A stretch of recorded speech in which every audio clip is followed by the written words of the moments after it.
An update on our headlines on BBC News. As well, what you say about they've both got high negative approval ratings, because that's a story actually that you see around the world. And it means their support is going to be very soft when they govern. Whoever. Christopher Sabatini. Thank you, Joanna. Thank you. An update on our headlines on BBC News. With rising energy prices, you may be wondering what you can do to tackle bills this winter. Well, one family's agreed to take part in an experiment to go on an energy diet to see if they can save money. Our climate editor, Justin Rolat, went to meet them.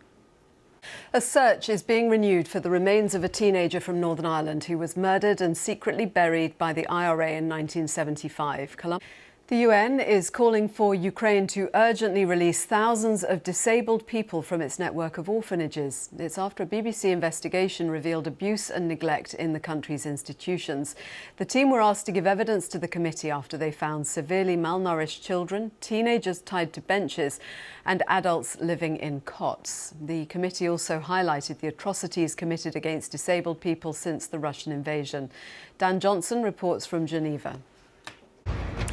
This is BBC News, the headlines at midday. The Chancellor announced an investigation is underway after a stampede killed at least 125 people at a football station in Indonesia. The crush happened after police tear-gassed fans who invaded the pitch. Valdia Baraputri reports.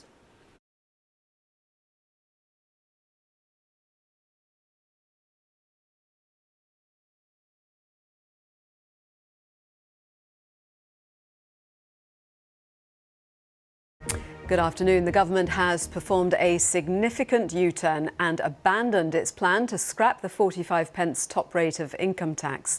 The announcement from Chancellor Kwasi Kwarteng came just a day after the Prime Minister Liz Truss backed the policy.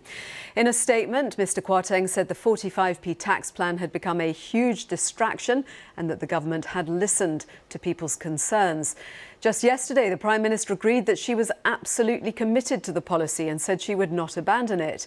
People earning more than £150,000 a year would have benefited the most, which a number of Conservative MPs had suggested would have been rejected when the policy came to a vote in the House of Commons.